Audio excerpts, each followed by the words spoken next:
श्री विष्णु पुराण पंचम अंश 16वां अध्याय केशीवध। श्री पराशरी बोले, हे मैत्रेय, इधर कंस के दूत द्वारा भेजा हुआ महाबली केशी भी श्री कृष्ण चंद्र के वध की इच्छा से घोड़े का रूप धारण कर वृंदावन में आया। वह अपने खुरों से पृथ्वी तल को खोदता, ग्रीवा के बालों से बादलों को छिन्न भिन्न करता तथा वेग से चंद्रमा और सूर्य के मार्ग को भी पार करता गोपों की ओर दौड़ा। उस अश्व रूपी दैत्य के हिनहिनाने के शब्द से भयभीत होकर समस्त गोप और गोपियां श्री गोविंद की शरण में आए। तब उनके त्राही त्राही शब्द को सुनकर भगवान कृष्णचंद्र सजल मेघ की गर्जना के समान गंभीर वाणी में बोले, हे गोपालगण, आप लोग केशी केशधारी अश्व से न डरे।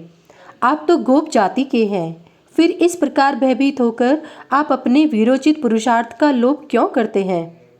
यह अल्पवीर्य हिनहिनाने से आतंक फैलाने वाला और नाचने वाला दुष्ट अश्व, जिस पर राक्षस गण बलपूर्वक चढ़ा करते हैं, आप लोगों का क्या बिगाड़ सकता है? इस प्रकार गोपों को धैर्य बंधाकर वे केशी से कहने लगे, अरे दुष्ट, इधर आ। पिनाकधारी वीरभद्र ने जिस प्रकार पूषा के दांत उखाड़े थे, उसी प्रकार मैं कृष्ण तेरे मुख से तेरे सारे दांत गिरा दूंगा। ऐसा कहकर श्री गोविंद उछलकर केशी के सामने आए और वह अश्वरूपधारी दैत्य भी मुंह खोलकर उनकी ओर दौड़ा। तब जनार्दन ने अपनी भां फैलाकर उस अश्वधारी दुष्ट दैत्य के मुख में डाल दी। केशी के मुख में घुसी हुई भगवान कृष्ण की बाहु से टकराकर उसके समस्त दांत शुभ्र मेघ खंडों के समान टूटकर बाहर गिर पड़े। हे द्विज, उत्पत्ति के समय से ही उपेक्षा की गई व्याधि जिस प्रकार नाश करने के लिए बढ़ने लगती है, उसी प्रकार केशी के देह में प्रविष्ट हुई कृष्णचंद्र की भुजा बढ़ने लगी। अंत में ओंठों के फट जाने से वह फेन सहित रुधिर वमन करने लगा और उसकी आंखें स्नायु बंधन के ढीले हो जाने से फूट गईं। तब वह मलमूत्र छोड़ता हुआ पृथ्वी पर पैर पटकने लगा। उसका शरीर पसीने से भरकर ठंडा पड़ गया और वह निश्चेत हो गया। इस प्रकार श्री कृष्णचंद्र की भुजा से जिसके मुख का विशाल रंध्र फैला गया है, वह महान असुर मरकर वज्रपात से गिरे हुए वृक्ष के समान दो खंड होकर पृथ्वी पर गिर पड़ा। केशी के शरीर के वे दोनों खंड, दो पांव, आधी पीठ, आधी मूछ तथा एक एक कान, आंख और नासिका रंध्र के सहित सुशोभित हुए। इस प्रकार केशी को मारकर प्रसन्नचित ग्वाल बालों से घिरे हुए श्री कृष्णचंद्र बिना श्रम के स्वस्थ चित्त से हंसते हुए वहीं खड़े रहे।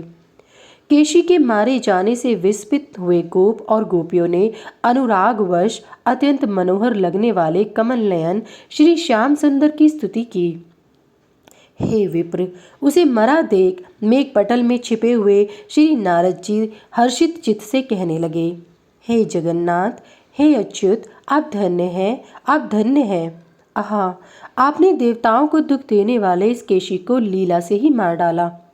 मैं मनुष्य और अश्व के इस पहले और कहीं न होने वाले युद्ध को देखने के लिए अत्यंत उत्कंठित होकर स्वर्ग से यहाँ आया था। हे मधुसूदन, आपने अपने इस अवतार में जो कर्म किए हैं, उनमें मेरा चित्त अत्यंत विस्मित और संतुष्ट हो रहा है। हे कृष्ण, जिस समय यह अश्व अपनी सटाओं को हिलाता और हिंसता हुआ आकाश की ओर देखता था, तो इससे संपूर्ण देवगण भी और इंद्र भी डर जाते थे। हे जनार्दन, आपने इस दुष्टात्मा केशी को मारा है, इसलिए आप लोक में केशव नाम से विख्यात होंगे। हे केशी निषूदन, आपका कल्याण हो। अब मैं जाता हूँ। परसों कंस के साथ आपका युद्ध होने के समय फिर आऊँगा।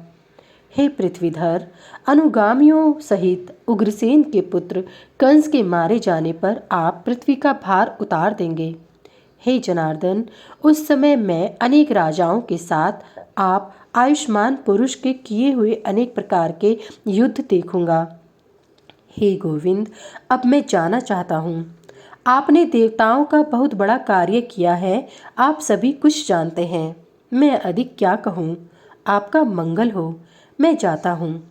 तदंतर नारद जी के चले जाने पर गोपगण से सम्मानित गोपियों के नेत्रों के एकमात्र दृश्य श्री कृष्णचंद्र ने ग्वाल बालों के साथ गोकुल में प्रवेश किया।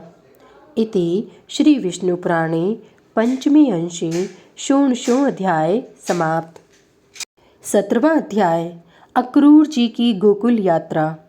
श्री पराशर जी बोले, अक्रूर जी भी तुरंत ही मथुरापुरी से निकलकर श्री कृष्ण दर्शन की लालसा से एक शीघ्रगामी रथ द्वारा नंद जी के गोकुल को चले। अक्रूर जी सोचने लगे, आज मुझ जैसा बड़भागी और कोई नहीं है, क्योंकि अपने अंश से अवतीर्ण चक्रधारी श्री विष्णु भगवान का मुख मैं अपने नेत्रों से देखूंगा। आज मेरा जन्म सफल हो गया। आज की रात्रि अवश्य सुंदर प्रभात वाली थी, जिससे कि मैं आज खिले हुए कमल के समान नेत्र वाले श्री विष्णु भगवान के मुख का दर्शन करूंगा। प्रभु का जो संकल्प में मुखारविंद स्मरण मात्र से पुरुषों के पापों को दूर कर देता है, आज मैं विष्णु भगवान के उसी कमल नयन मुख को देखूंगा, जिससे संपूर्ण वेद और वेदांगों की उत्पत्ति हुई है। आज मैं संपूर्ण तेजस्वियों के परम आश्रय उसी भगवत मुखारविंद का दर्शन करूंगा। समस्त पुरुषों के द्वारा यज्ञों में जिन अखिल विश्व के आधारभूत पुरुषोत्तम का यज्ञ पुरुष से यजन पूजन किया जाता है, आज मैं उन्हीं जगतपति का दर्शन करूंगा, जिनका 100 यज्ञों से यजन करके इंद्र ने देवराज पदवी प्राप्त की है। आज मैं उन्हीं अनादि और अनंत केशव का दर्शन करूंगा, जिनके स्वरूप को ब्रह्मा, इंद्र, रुद्र, अश्विनी कुमार, वसुगण, आदित्य और मरुदगण आदि कोई भी नहीं जानते। आज वे ही हरि मेरे नेत्रों के विषय होंगे, जो सर्वात्मा, सर्वज्ञ, सर्वस्वरूप और सब भूतों में अवस्थित हैं, तथा जो अचिंत्य, अव्यय और सर्वव्यापक है। अहो, आज स्वयं वे ही मेरे साथ बातें करेंगे। जिन अजन्मा ने मत्स्य, कूर्म, वराह, हेयग्रीव और नरसिंह आदि रूप धारण कर जगत की रक्षा की है, आज वे ही मुझसे वार्तालाप करेंगे। इस समय उन अव्यात्मा जगत प्रभु ने अपने मन में सोचा हुआ कार्य करने के लिए अपनी ही इच्छा से मनुष्य देह धारण किया है। जो अनंत शेष जी अपने मस्तक पर रखी हुई पृथ्वी को धारण करते हैं, संसार के हित के लिए अवतीर्ण हुए वे ही आज मुझसे अक्रूर कहकर बोलेंगे, जिनकी इस पिता, पुत्र, सुहृद, भ्राता, माता और बंधु रूपिणी माया को पार करने में संसार सर्वथा असमर्थ है, उन मायापति को बारंबार नमस्कार है। जिनमें हृदय को लगा देने से पुरुष इस योग माया स्वरूप विस्तृत अविद्या को पार कर लेता है, उन विद्या स्वरूप श्री हरि को नमस्कार है। जिन्हें यागिक लोग युग यज्ञ पुरुष, सात्वत, यादव अथवा भगवत भक्त गण, वासुदेव और वेदांत वेत्ता विष्णु कहते हैं, उन्हें बारंबार नमस्कार है। जिस सत्य से यह सत्सद्रूप जगत उस जगदाधार विधाता में ही स्थित है, उस सत्य बल से ही वे प्रभु मुझ पर प्रसन्न हों। जिनके स्मरण मात्र से पुरुष सर्वथा कल्याण पात्र हो जाता है, मैं सर्वदा उन अजन्मा हरि की शरण में प्राप्त होता हूँ। श्री पराशर जी बोले, हे मैत्रेय, भक्ति विनम्र चित्त अक्रूर जी इस प्रकार श्री विष्णु भगवान का चिंतन करते कुछ सूर्य रहते ही गोकुल में पहुँच गए। वहां पहुंचने पर पहले उन्होंने खिले हुए नील कमल की सी कांति वाले श्री कृष्णचंद्र को गौ के दोहन स्थान में बछड़ों के बीच विराजमान देखा, जिनके नेत्र खिले हुए कमल के समान थे। वक्षस्थल में श्री वत्स चिन्ह सुशोभित था। भुजाएं लंबी लंबी थीं। वक्षस्थल विशाल और ऊंचा था तथा नासिका उन्नत थी, जो सविलास हास्ययुक्त मनोहर मुखारविंद से सुशोभित थे, तथा उन्नत और रक्त नख युक्त चरणों से पृथ्वी पर विराजमान थे। जो 2 पीताम्बर धारण किए थे, वन्य पुष्पों से विभूषित थे, तथा जिनका श्वेत कमल के आभूषणों से युक्त श्याम शरीर सचंद्र नीलाचल के समान सुशोभित था। हे द्विज, श्री वज्र चंद्र के पीछे उन्होंने हंस, कुंद और चंद्रमा के समान गौरववर्ण नीलांबरधारी यदुनंदन श्री बलभद्र जी को देखा। विशाल भुजदंड, उन्नत स्कंद और विकसित मुखारविंद श्री बलभद्र जी मेघमाला से घिरे हुए दूसरे कैलाश पर्वत के समान जान पड़ते थे। हे मुने, उन दोनों बालकों को देखकर महामती अक्रूर जी का मुख कमल प्रफुल्लित हो गया तथा उनके सर्वांग में पुलकावली छा गई और वे मन ही मन कहने लगे, इन दो रूपों में से जो ये भगवान वासुदेव का अंश स्थित है वही परम धाम है और वही परम पद है।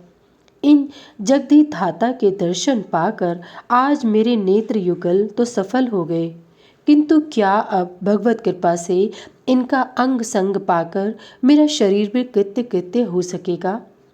जिनकी उंगली के स्पर्श मात्र से संपूर्ण पापों से मुक्त हुए पुरुष निर्दोष सिद्धि कैवल्य मोक्ष प्राप्त कर लेते हैं, क्या वे अनंत मूर्ति श्रीमान हरि मेरी पीठ पर अपना कर कमल रखेंगे? जिन्होंने अग्नि, विद्युत और सूर्य की किरणमाला के समान अपने उग्र चक्र का प्रहार कर दैत्यपति की सेना को नष्ट करते हुए असुर सुंदरियों की आंखों के अंजन धो डाले थे, जिनको एक जल बिंदु प्रदान करने से राजा बलि ने पृथ्वी तल में अति मनोज्ञ भोग और एक मनवंतर तक दैवत्व लाभ पूर्वक शत्रु विहीन इंद्रपद प्राप्त किया था, वे ही विष्णु भगवान मुझ निर्दोष को भी कंस के संसर्ग से दोषी ठहराकर क्या मेरी अवज्ञा कर देंगे? मेरे ऐसे साधु जन बहिष्कृत पुरुष के जन्म को धिक्कार है। अथवा संसार में ऐसी कौन वस्तु है जो उन ज्ञान स्वरूप शुद्ध सत्व राशि, दोषहीन, नित्य प्रकाश और समस्त भूतों के हृदय स्थित प्रभु को विदित न हो। अतः मैं उन ईश्वरों के ईश्वर, आदि, मध्य और अंत रहित पुरुषोत्तम भगवान विष्णु के अंशावतार श्री कृष्ण चंद्र के पास भक्ति विनम्र चित्त से जाता हूँ। मुझे पूर्ण आशा है वे मेरी कभी अवज्ञा न करेंगे। इति श्री विष्णु पुराणे पंचमे अंशे सप्तदशो अध्याय समाप्त।